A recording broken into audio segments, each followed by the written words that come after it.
है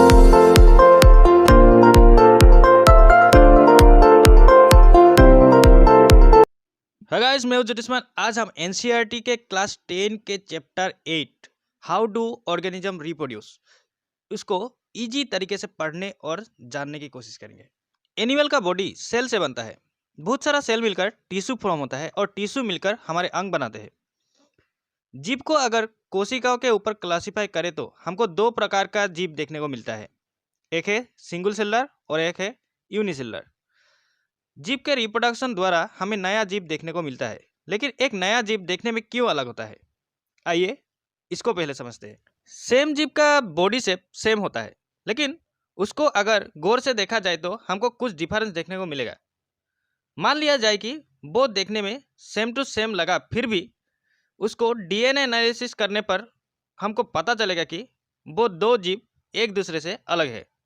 हमारे बॉडी के सेल में न्यूक्लियस रहता है जिसमें क्रोमोसोम विराजमान है। क्रोमोसोम में रहने वाले डीएनए के थ्रू पेरेंट्स का कैरेक्टरिस्टिक न्यूबॉर्न बेबी या जीव तक जाता है। डीएनए प्रोटीन बनाता है। डीएनए का अगर प्रोटीन बनाने का तरीका अलग अलग हो तो अलग अलग प्रोटीन बनाते हैं, और अलग अलग प्रोटीन जीव के कैरेक्टरिस्टिक को चेंज करता है। आखिर में देखा जाए तो डीएनए के प्रतिलिपि के कारण जीव को देखने में अलग अलग लगता है। The importance of variation. जीवों को रहने के लिए आवासस्थल का जरूरत होता है, लेकिन जीवों का आवासस्थल चेंज होता रहता है। सपोज अगर किसी जीव के रहने की जगह पर अगर पानी भर जाए या फिर किसी और वजह से वो उस जगह पर रहने के लिए कंफर्टेबल ना हो तो उसको अलग जगह पर रहने के लिए जाना पड़ेगा। अगर हम सोचे कि उस जीव का नाम बैक्टीरिया है और वो जल में रहता था, अगर हीट बढ़ने के कारण अगर कुछ बैक्टीरिया मारे जाए और कुछ बैक्टीरिया जीवित रहे तो उस बैक्टीरिया को गर्मी पे रहने सीखना होगा। अगर वो सीखने के बाद अगर प्रजनन करके नया बैक्टीरिया का जन्म करता है तो उस बैक्टीरिया को भी आदत होगा गर्मी पे रहने का। इस प्रकार समय समय पर कोई प्रजाति जीवित रहने के लिए वेरिएशन का जरूरत होता है। Fission. One seller organism fission के थ्रू नया जीव को पैदा करता है। फिजन बहुत प्रकार के होते हैं। बैक्टीरिया जैसे जीव अपने बॉडी को इक्वली दो भागों में विभाजित करके फिजन प्रक्रिया समापन करते हैं। एमीबा जैसे जीव समतल रेखा में विभाजित होकर फिजन प्रक्रिया संपन्न करते हैं। अर्थात फिजन एक ऐसा प्रक्रिया है जिससे एक कोशिकीय जीव अपने आप को विभाजित करके एक नया जीव को जन्म देता है। जीव अनुसार एक कोशिकीय जीवों का फिजन अलग तरह से होता है, लेकिन फिजन तभी माना जाएगा जब वो अपने आप को विभाजित करके नया जीव को बनाएगा। मलेरिया रोग जन्म देने वाले प्लाज्मोडियम जैसे जीव बार बार दो भागों में विभाजित होते हैं, अर्थात 1 से 2, 2 से 4, 4 से 8 होकर वो लोग फिजन समापन करते हैं। फ्रेगमेंटेशन। सरल देवयुक्त बहुकोषीय जीव जैसे स्पायरोजिया मैच्योर होने के बाद वो कई टुकड़ों में टूटकर नया स्पायरोजिया बनाते हैं, लेकिन सभी बहुकोषीय जीव इस प्रक्रिया से एक नया जीव को जन्म नहीं कर सकता। सोचकर देखिएगा कि हम मनुष्य के अगर एक अंग टूट जाए और उससे एक नया मनुष्य पैदा हो, ऐसा संभव नहीं हो सकता। इसका कारण यह है कि मनुष्य या बहुकोषीय जीव के बॉडी में अलग अलग तरीके का कोशिकाएं होते हैं, और इन कोशिकाएं एकजुट होकर टिश्यू बनाते हैं, और फिर से टिश्यू एकजुट होकर एक बॉडी पार्ट या अंग बनाते हैं। सभी बॉडी पार्ट को बनाने के लिए अलग अलग कोशिकाओं का जरूरत होता है। तो अब आप सोचकर देखें कि वो अंग पूरे बॉडी को कैसे बनाएगा। बहुकोषीय जीव का कोशिका अलग अलग होते हैं और वो अलग अलग कार्य करते हैं, तो फिर उनका प्रजनन भी अलग कोशिका या अंग के द्वारा होगा। अच्छा, तो फिर एक ऐसा सेल का भी जरूरत होगा जिससे एक नया जीव बन सके, और वो सेल ऐसा होना चाहिए कि उससे और सेल बन सके और उसकी वृद्धि होकर एक अंग बना सके। रीजेनरेशन। कुछ बहुकोषीय जीव ऐसे होते हैं कि उसके किसी अंग टूट जाने पर उससे एक नया जीव बन सकता है।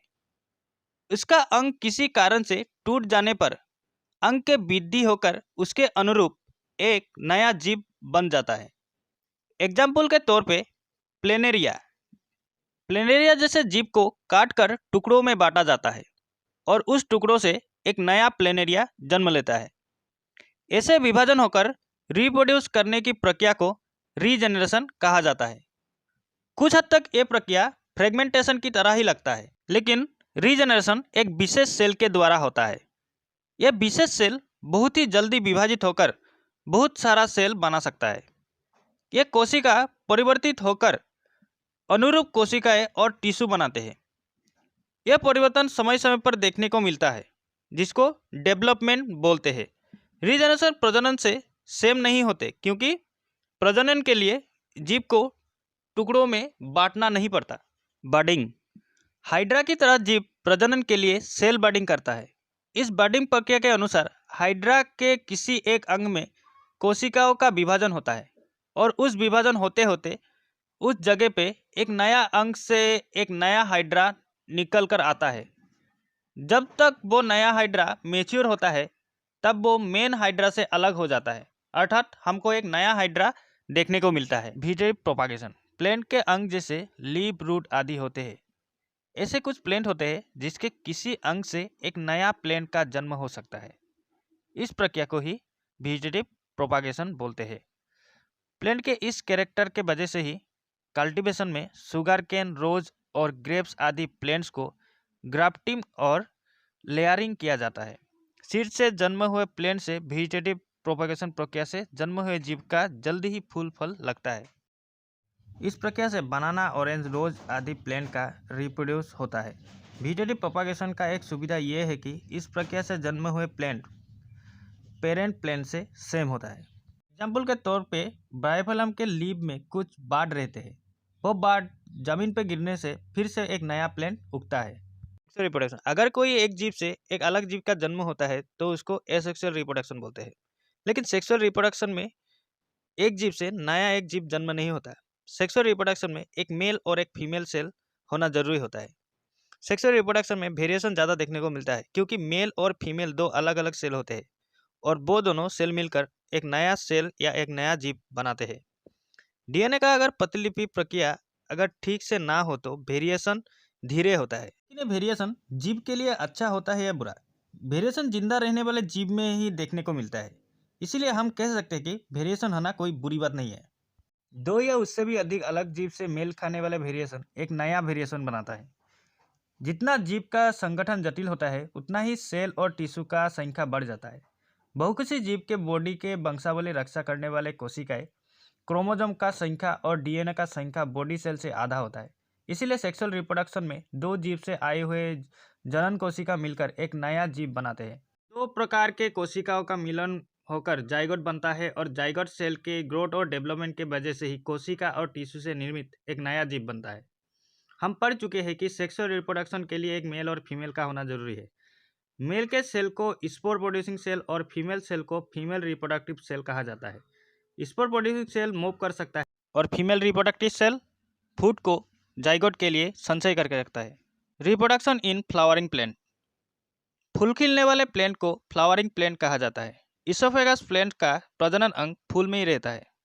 जब एक फूल में पुंजनन या फिर स्त्री जनन मात्र एक अंग रहता है, उसको मोनोसेक्सुअल कहते हैं, और पुंजनन और स्त्री जनन दोनों रहने वाले फूलों को बाइसेक्सुअल कहते हैं। फूलों के स्त्री प्रजनन अंगों में तीन भाग होते हैं, ओवेरी, स्टेल और स्टिग्मा।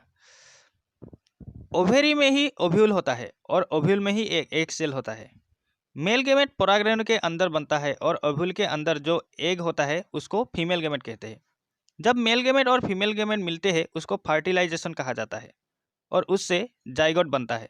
फर्टिलाइजेशन अगर एक फूलों के अंदर होता है तो उसे सेल्फ पोलिनेशन कहा जाता है। अगर दो फूलों में अर्थात एक फूल से दूसरे फूल के बीच होता है तो उसे क्रॉस पोलिनेशन कहा जाता है। फर्टिलाइजेशन के बाद जाइगोट सेल का डिवीजन होता है और एम्ब्रायो बनता है और सीड में परिवर्तित होता है। रिप्रोडक्शन ऑफ ह्यूमन बींग्स, हम मनुष्य सेक्सुअल रिप्रोडक्शन द्वारा एक नया मनुष्य का जन्म देते हैं। एज बढ़ने के साथ साथ मनुष्य का बॉडी का भी परिवर्तन होता है, जैसे कि हाइट, वेट, शेप, साइज आदि का परिवर्तन होता है। चाइल्ड एज में मिल्क टीथ होते हैं और बड़ा होने के साथ साथ मिल्क टीथ झड़कर नया टीथ निकलता है। लेकिन एडोलेसेंस में जो परिवर्तन होता है उसको सिर्फ बॉडी ग्रोथ नहीं कहा जा सकता, इसमें नए कैरेक्टरिस्टिक भी देखने को मिलता है। एडोलेसेंस में लड़का और लड़की दोनों का परिवर्तन देखने को मिलता है। इस टाइम पर आर्मपिट, थिक्स और यौन अंगों में बाल उगता है, इसीलिए ये जगह काला हो जाता है। हाथ और पैर में छोटे छोटे रोंगटे निकलते हैं। मुंह का स्किन ऑयली होता है और पिंपल्स निकलते हैं। हालांकि लड़का और लड़की का अलग अलग परिवर्तन भी देखने को मिलता है, जैसे लड़कियों की स्तनों की विकास और पीरियड्स भी स्टार्ट होता है, और लड़कों के फेस में बियर्ड निकलता है, लिंग का आकार वृद्धि होता है और मजबूत होता है। ये सभी परिवर्तन धीरे धीरे होते हैं। किसी व्यक्ति का ये परिवर्तन ऐसा नहीं कि उसी एज में हो जिस एज में होना चाहिए था। जब बॉडी के साधारण वृद्धि एक समय के बाद घटने लगता है, तब प्रजनन अंगों का मेच्योरिटी देखने को मिलता है। एडोलेसेंस के इस वक्त को प्यूबर्टी कहा जाता है। मेल रिप्रोडक्टिव सिस्टम कई अंगों से बनते हैं। जर्म सेल से बनाए हुए अंग और जर्म सेल के क्षेत्रों में स्थानांतरित करने वाले अंगों को लेकर मेल रिप्रोडक्टिव सिस्टम बनता है। वृषण में प्रजनन कोशिकाएं या शुक्राणु होते हैं। वृषण मेल शरीर के स्क्रोटम में रहता है। शुक्राणु लो टेम्परेचर में रहते हैं, इसीलिए शुक्राणु मेल बॉडी से बाहर आता है। शुक्राणु बनाने के लिए टेस्टोस्टेरोन हार्मोन का जरूरत होता है। हालांकि टेस्टोस्टेरोन के वजह से ही लड़कों के शरीर में काफ़ी परिवर्तन देखने को मिलता है। स्क्रोटम में बनने वाले शुक्राणु भास डिफरेंस से होकर गुजरता है। भास डिफरेंस और यूरेथ्रा कनेक्टेड होता है, जिससे मूत्र और स्पर्म कंटेन करता है। यूरेथ्रा में प्रोस्टेट ग्लैंड और सेमिनल वेसिकल शुक्राणु के गति में सहायता करता है और न्यूट्रिशन का सप्लाई भी करता है। शुक्राणु हेरिडिटी सब्सटेंस से बनता है और इसका एक पूंछ होता है, जिसके कारण ये स्त्री जनन कोशिकाओं के अंदर जा सकता है। फीमेल रिप्रोडक्टिव सेल ओवरी में बनता है और female reproductive system female genital tract के द्वारा बनता है। एक लड़की जब जन्म होती है तो उसके शरीर में बहुत सारी फीमेल रिप्रोडक्टिव सेल होती है। जब लड़कियों की पीरियड शुरू होती है तब ये सेल मैच्योर हो जाती है। प्रत्येक महीने एक एक सेल मैच्योर होती है और फेलोपियन ट्यूब से होकर वोम में रहने लगती है। दो ओविडक्ट एकजुट होकर एक बैग्स की तरह अंग बनाते हैं, जिसको यूट्रस बोला जाता है। यूट्रस का दो अंश होता है, यूट्रस बॉडी और कार्बिक्स। यूट्रस बॉडी में दो तरफ से प्रवेश करता है और वेजाइना के थ्रू बाहर निकलता है। यौन क्रिया के समय शुक्राणु वेजाइना के होकर यूट्रस में प्रवेश करता है और वहाँ पर डिंबाणु और शुक्राणु का मिलन होता है। दोनों फर्टिलाइज होने के बाद एक जाइगोट बनता है। प्रेगनेंसी के टाइम जो एम्ब्रायो होता है वो कुछ टिश्यू से बांधा हुआ होता है, जिसको प्लेसेंटा कहा जाता है। प्लेसेंटा के द्वारा ही फीमेल का ब्लड के थ्रू एम्ब्रायो को न्यूट्रिशन मिलता है। एम्ब्रायो को बनने के लिए 9 महीने लगता है। 9 महीने बाद एक न्यू बॉर्न बेबी हमको जन्म होता हुआ दिखाई पड़ता है। हमें जानना बहुत ही ज़रूरी है कि हम मैच्योर है कि नहीं। मैच्योर होने का मतलब ये मीन नहीं करता कि हम सेक्सुअली मैच्योर है कि नहीं। हम मेंटली कितना मैच्योर है उसको भी जानना जरूरी होता है। लेकिन हमें नॉलेज ना हो तो हम हमारे हेल्थ के बारे में सोचे बिना ही कुछ ऐसा काम करेंगे जिससे हमारे हेल्थ को नुकसान पहुंचेगा। हमें पता है कि एक व्यक्ति से दूसरे व्यक्ति तक बीमारी जा सकता है। सेक्सुअल रिप्रोडक्शन के द्वारा भी ऐसा रोग हमें देखने को मिलता है। सेक्सुअल रिप्रोडक्शन में बैक्टीरिया के थ्रू गोनोरिया, स्पाइहिल्स, वायरस के थ्रू HIV एड्स जैसे बीमारी ह्यूमन के अंदर होने का चांस होता है। प्रजनन के समय कंडोम का यूज करने से यह बीमारी नहीं होता। यौन क्रिया द्वारा एक औरत गर्भवती होती है। एक गर्भधारण निर्भर करता है औरत की शारीरिक और मानसिक स्थिति के ऊपर। जब एक औरत गर्भधारण के लिए रेडी ना हो और उसके बावजूद भी यौन क्रिया हो तो औरत का हेल्थ में क्षति पहुंचता है। आजकल बहुत सारा उपाय जिससे गर्भधारण से बचा जा सकता है, जैसे कॉन्डोम, मैकेनिकल बैरियर, गर्भनिरोधक पिल्स, कॉपर्टी आदि। तो गाइस, आज के लिए बस इतना ही।